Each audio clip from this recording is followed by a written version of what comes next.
I'm Brandon Amoroso, and this is the D2Z podcast, building and growing your business from a Gen Z perspective. Hey everyone, welcome to the D2Z podcast, a podcast about using the Gen Z mindset to grow your business. I'm Gen Z entrepreneur Brandon Amoroso, founder and president of Retention as a Service Agency Electric, as well as the co-founder of Scaleless. And today I'm talking with Mateo, who's an account executive for Klaviyo in LATAM, which, correct me if I'm wrong, but I believe you're one of the only account executives specifically designated for LATAM and Klaviyo. And Mateo also lives just a few minutes away from me here in Miami. So really excited to have you on the show. Thanks for having me, Brandon. And I'll introduce myself just now. But yeah, like you said, right now, the only account executive working at Klaviyo focused on Latin America. It's a new focus for sure. Something that's still being built out, but really excited to talk about it a little bit more. It feels like in general for the Shopify ecosystem that Latin America, or at least that market, is relatively new. And it's not just LATAM either. There's some other regions where there's really a different set of tools and technologies that are typically being used by merchants. Yeah, we've been working for sure alongside Shopify and some other partners, but the region is experiencing more growth lately than it was before. So it's for sure something that's going to be really, really relevant. It's just it was a region that had a mentality that was more focused on kind of working with custom and in-house built systems and processes, and now with Shopify moving down there and the whole app ecosystem as well. We're trying to change that and have things work together in a team as part of this ecosystem instead of just kind of working the old way, which is a lot more complicated and actually slow. But little by little, we're making these people, make the investments to start changing to a more modern world. Well, what are some like the main differences between, let's just go with like the US market and the LATAM market when it comes to e-com and tech stack? I feel like the biggest thing is that Shopify wasn't seen, I guess, as like an enterprise player down there either yet too. So there's very old kind of like legacy systems. So Magento is pretty big. Custom developments are also really big too.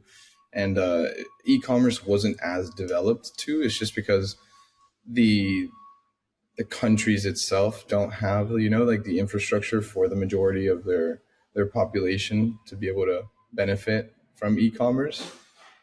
Other like countries like Chile, Argentina, and Mexico are very, developed, same as Colombia, but other ones in the region are starting to catch up, by having more access to like financial tools. And then little by little, also just being able to give people more infrastructure in terms of, internet, network, these things that give you the buying capacity to then obviously start developing much more larger e-commerce motions for all these businesses. And from like a sales perspective,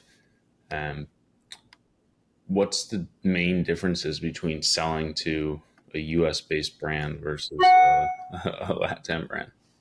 Yeah, that's a completely different type of buyer. People in Latin America are very relationship oriented.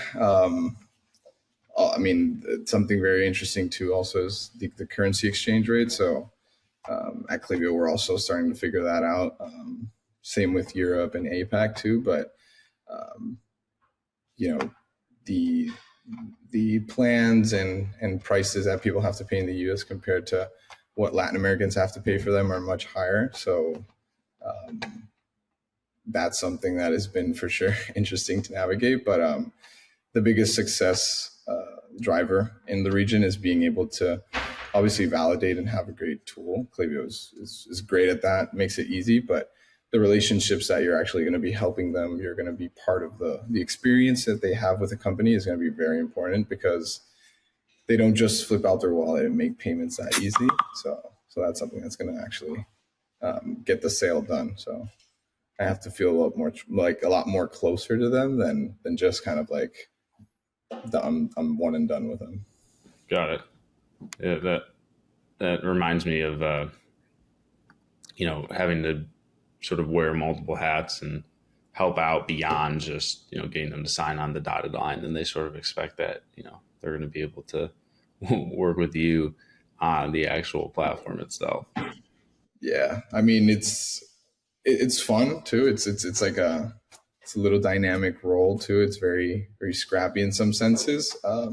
Just because maybe we might not have the biggest support for Spanish speakers at the moment, but yeah, I'm making sure I'm involved in many of the processes to help them feel very, um, that they're sure that the investment that they're doing is going to be beneficial from their business, not just because of the tool that they're having, but we're actually also invested in growing in the region and being part of their ecosystem too. So that's something that's been fun. We have specific events planned in the near future in different markets too that'll help, cement that a little bit more. Are you running into existing like tools and technologies within the within that market, or really is it primarily a lot of custom that you run into? I mean, you do have like competitors. Are you talking competitors directly of Klaviyo or? Yeah. Okay. Yeah, there is for sure. There are some big players too, but nobody has a very dominant market share of the region. You run into Mailchimp always. Mailchimp is huge in South America, and can even be viewed as a very sophisticated tool in the region, or was. So little by little, that's kind of changing. Multiple things were used to accomplish like the actions that you can get into Klaviyo. So very manual processes were also being used, so it wasn't very efficient at all. But I would say like Sendinblue, Mailchimp are kind of like the biggest ones for a moment. Then there's like a few other Spanish ones or Chilean ones too that are relevant, but nobody that's been actually very big. And then also a big player is in Brazil, RD Station. So those are kind of some of the ones that I've been running into down there. Got it. Yeah, that's interesting how sort of different players can end up in different markets. But the thing that's shocking to me is, at what point does a platform go from being sophisticated, and then like how, like I guess sort of the downfall or the, I'm trying to think of a good way to explain it, but Mailchimp was sort of the solution until it wasn't, and it's fascinating to me, like, when did that happen? How did that happen? How can other businesses prevent that from happening? Because you don't see that with all companies. Some have staying power, and like if you look at a HubSpot in B2B, they haven't really gone anywhere. Or to use Shopify as an example, but Mailchimp has really been dragged through the mud here over the past couple of years, especially in the U.S. And it just feels like, kind of like the alcohol market. It lags behind in terms of technology adoption. It feels like that's kind of similar to LATAM market and some other international markets, in that they just lag behind some of the technology adoption. So we're like, I feel like LATAM's like, the US 3, 4, 5 years ago, so to speak. Much more, man. But yeah, you're right. No, you're right.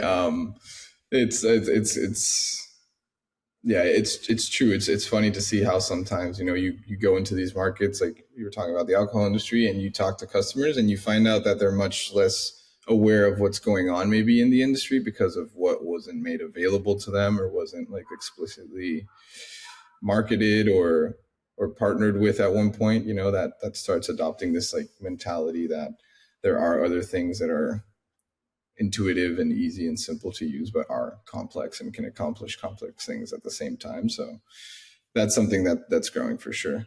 So I've been talking to a lot of people a lot, and I always tell them, like, hey, I know I'm the bridge to help you obviously see the benefit and having you kind of like, or also our company understand that our prices and the way that we have to act and work with the region has to change at one point, just because, there has to be adaptability to those customers. But I'm also helping a lot of these customers to understand that they have to change the mentality of kind of thinking to not fix something if it's not broken. And then also that if you view everything as just like a cost, you're never going to make an investment that's going to help you grow your business, at least at a faster pace or at a larger scale. So that's something that's been helping me win some deals for sure. how, how how important is it, do you think, to be like within some sort of proximity to them, in terms of, like, you mentioned some of these upcoming events. Is that going to be like a huge unlock? Is that just going to be like a small unlock? Because it feels like that's a market that you would need to get face-to-face time. Yeah, for sure. I've been talking to a lot of partners too, since I do cover a lot of the agency relationships too with agencies in Latin America, and most of them get super excited when they can speak to somebody in Spanish now. They're super excited about partnering, wanting to see each other in person, collaborate on specific events or activations for customers, or large enterprises in the region too. So going hand in hand with agencies, Shopify, and other tech partners there it is proving to give a better sense of who the players are that are interested or invested in kind of making this grow for the region. So we're doing it obviously step by step, but last year we did with Shopify and a few other local tools in the region, as well as some partners of ours, some enterprise meetups. So Panama we did last year, and that was pretty good. And it was great to actually see the reactions of people of like how we presented Klaviyo and how we presented Shopify. And then also Tilope was also another app that was focusing on checkout experiences, like how all of our stories were put together and helped kind of create this one experience for the customer. So people were very excited to see that, especially individual contributors or directors that were in charge of kind of new projects or digitalization inside the companies.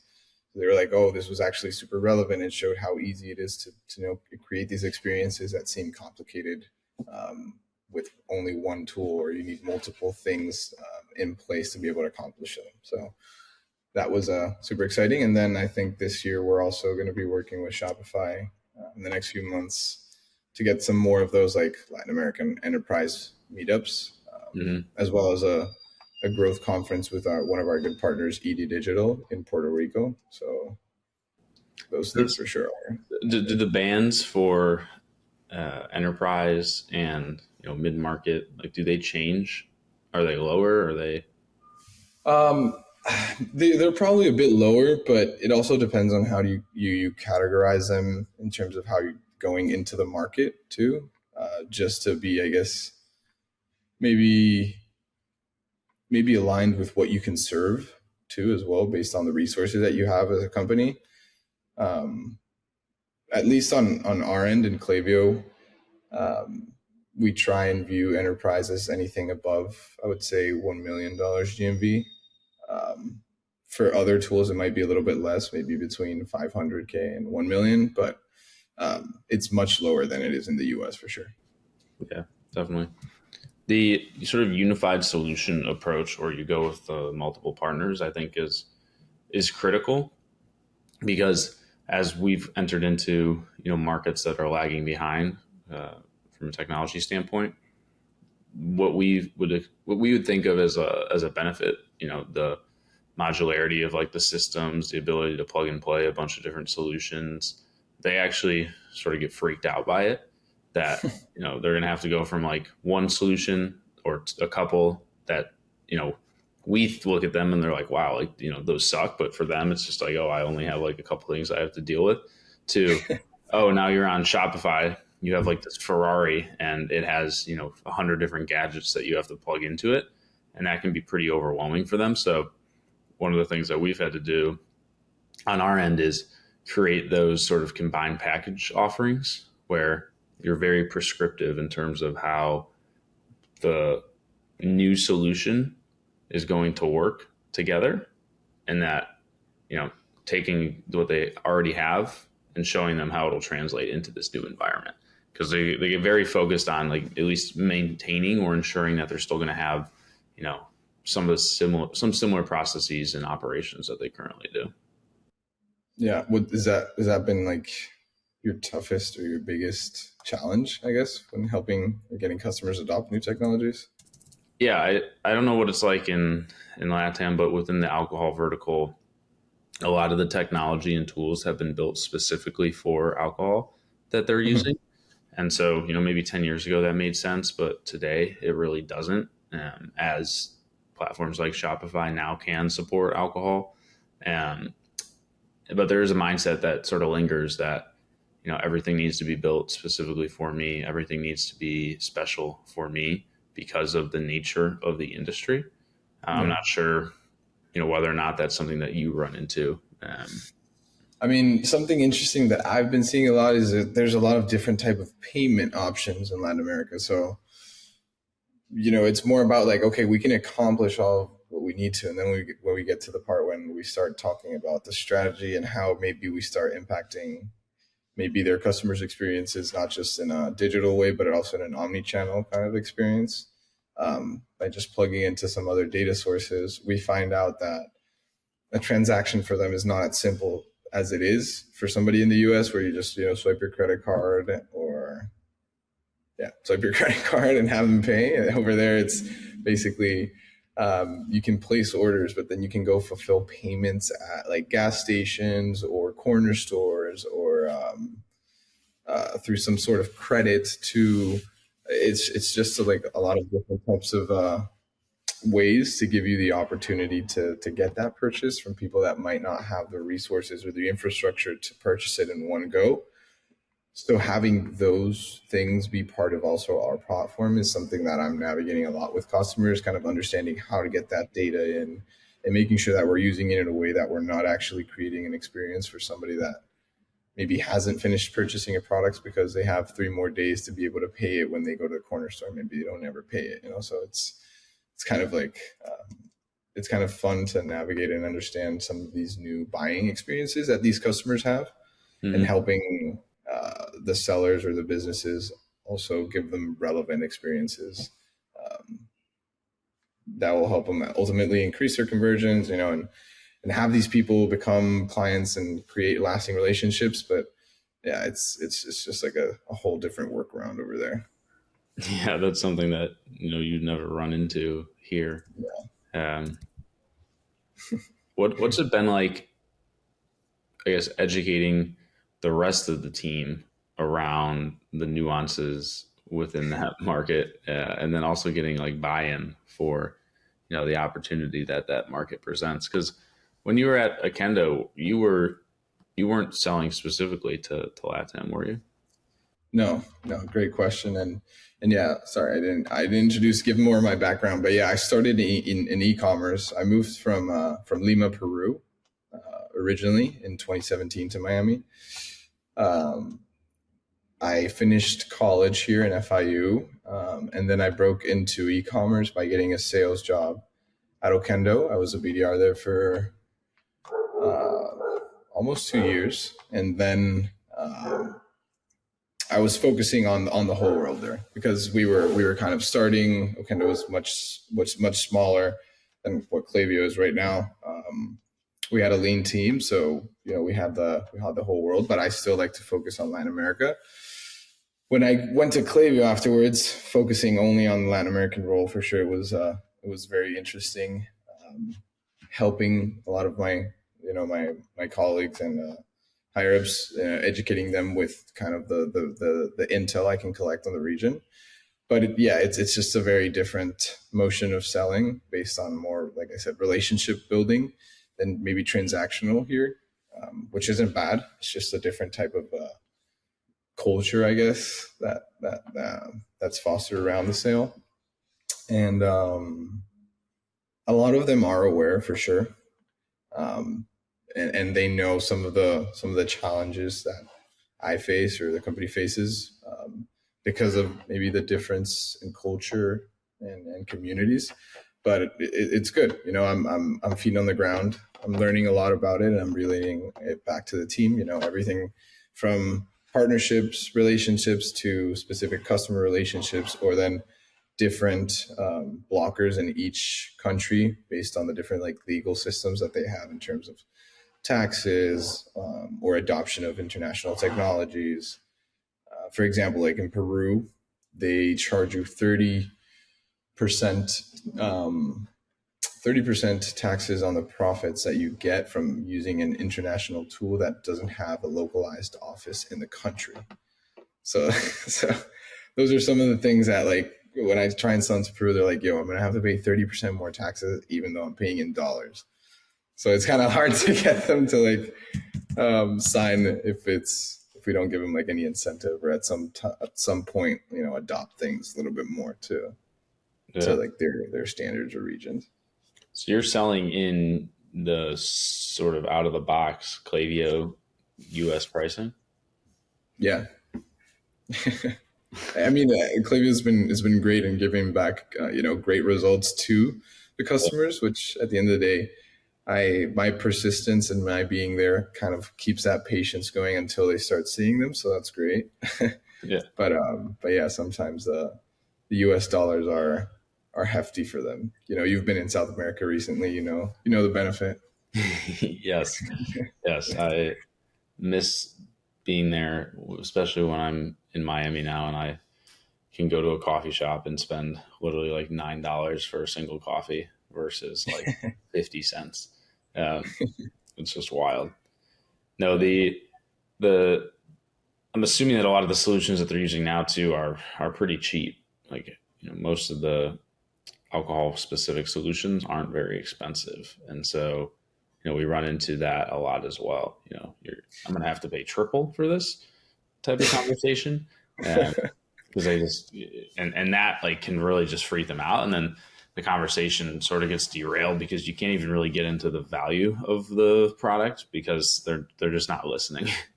Yeah, that's something I've educated my colleagues on for sure, because it's like, hey, but the value's there. We've talked about this, we've done an analysis. It's like, yeah, but they just see cost. But it's funny. That's why I told you I've been helping people kind of understand that. Apart from me, obviously being the bridge and helping them get to the point where we're going to be giving them something for the region, and just like showing them that we are invested and we're going in a direction that's going to take us that way.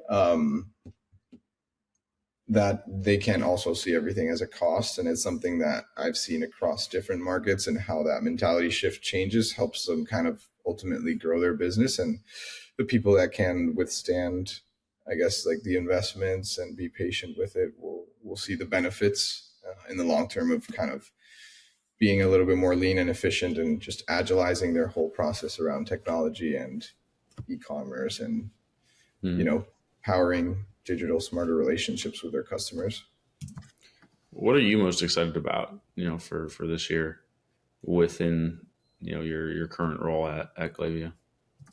I'm starting to be more excited because we're partnering. We're being a little bit more focused on agency and tech partner relationships. Last year was for sure one full of investigation and trial and error too.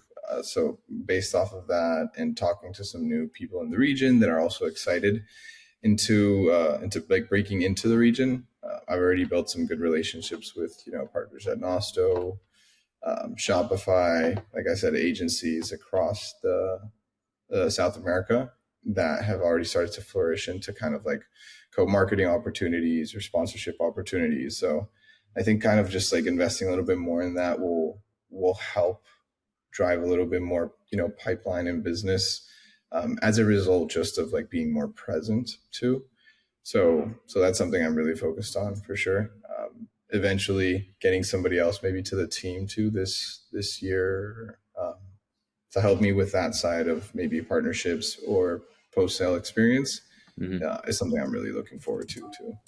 I like wearing multiple hats, but yeah, at some points I want to wear it too. Yeah. Yeah. No, you can only wear multiple hats for so long. And if you really want to scale, you're obviously going to have to divide and conquer a bit. Um, Yeah. so that makes sense. I think, it'll be fascinating to see how the ecosystem continues to branch out into emerging markets because there's a few others besides LATAM that I've heard from other tech companies as well as Shopify that they're eyeing, um, and some that are actually more, I would say, evolved from a technology and infrastructure standpoint. So that, like, that's not really what's holding it back. It's more so just one tool or maybe two within that particular category just like dominate that particular market. Um, and so that'll Like be which? interesting to see what happens there. I know, like in APAC, there's a lot of solutions that I couldn't even name them, but um, when it comes to like commerce or email marketing, for example, there are players that you know got there first, and so if you're the only solution that's selling within that market, you're obviously going to take a lion's share of that market share. Um, and so now these other tools are sort of coming on the heels of it. But what does the agency and tech partner ecosystem look like down there? Is it U.S. based agencies that have expanded down there, or is it grassroots companies? Mm, it's so in terms of like agency, there are large and a lot of agencies that do great work in Latin America, and I'm sure a lot of them work with great U.S. brands too. Since people for sure outsource. So a big focus of a lot of agencies that are cemented there are to work with like international markets, not just kind of the Latin American market because of the buying power, but there are some players, and some of those too are invested in working, with the largest businesses in the region. Now that we're kind of more involved, Shopify as well, and some other tech partners, they're a little bit more excited and willing to put more resources into kind of like, developing this ecosystem in the region instead of just them looking outwards to see what they can get. Hmm.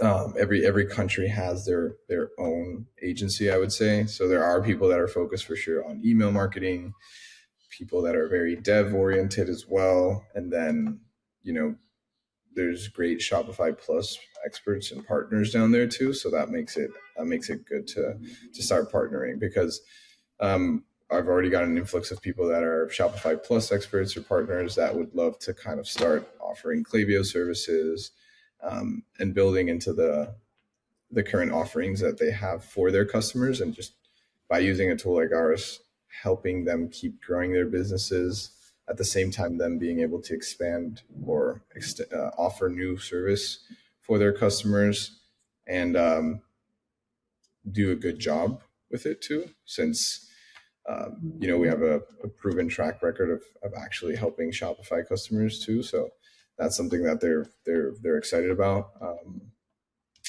Apart from that, um, tech partners that we're working with are kind of global. There's a few local ones for sure in like the regions that I was talking about, like Costa Rica, Panama, Guatemala, but they are helping us for sure, kind of like play within their region, since we can also integrate with them. Maybe they're a little bit more close to the post sale experience or during the checkout experience, which we aren't that maybe closely intertwined with, but still, we have the resources, the connections, and the content to collaborate in a way that, like I mentioned, it just brings this whole kind of ecosystem mentality too. But yeah, I don't know. You as an agency, did you ever kind of like dabble in Latin America or work with any Latin American clients or get contacted by anybody? No, more so just Europe, um, some Australia, a few like Canadian brands here and there, but I'd say that's primarily it. Um, Yeah, it's for sure. It's its own world, and everybody has their own like prices and thresholds in mind. So yeah, for them staying within the region and looking for better alternatives in terms of cost is always primordial. So that's why maybe they don't come to the US often. No, we would be very expensive to them. I don't think it would necessarily work super well. Also, I think maybe not as much in LATAM, but in like some regions for sure, there's a pretty significant language barrier that would be challenging to sort of work through. And I'm sure, there are some team members on the electric side who could speak, a different language here or there. But I think to like fully service an account, you need the whole team to be able to, communicate and liaison with the client, which is not an investment that we're going to make or plan. Totally. Yeah. No, that's been something that's been good. At Klaviyo, I have like a lot of teammates that are more than willing to work with me in terms of giving the customer a good experience, even though there are language barriers or white spaces in terms of kind of the way that we're going to be working together or the process or the steps that we're going to follow. But they are up to the challenge. They do not shy away. They don't get intimidated by the fact that they don't understand anything on a call. And it's been resulting in some great experiences for a few recent Mexican customers that I've had. Now I work with a specific colleague of mine, Cam, and he's always super down. He's like, yeah, any Latin American customer, if you want, throw it my way. I don't shy. I was like, yes, I always request them to work with me. So that's awesome. Giving them the delighted experience for me is the most important thing, because that's what's going to guarantee their rest of experience with Klaviyo too. Yeah, that makes sense. Well, thank you so much for coming on and joining me today. But before we hop, can you let everybody know where they can find you online? Yeah, you can find me on LinkedIn. My name again is Mateo Velayos. And then I'm on Instagram too as Velayos. But if you ever need me, reach out, send me a DM. Happy to help with anything, specifically Klaviyo, Latin America, sales, or just networking and having a good time. Feel free to reach out. That's what me and Brandon will be doing together in Miami. Thanks for having me, man. Yeah, of course. Thank you, everybody, for listening. As always, this is Brandon Amoroso. You can find me at brandonamoroso.com, electricmarketing.com, or scaleless.ai. And I need like a fourth website to throw in there. We will see you next time.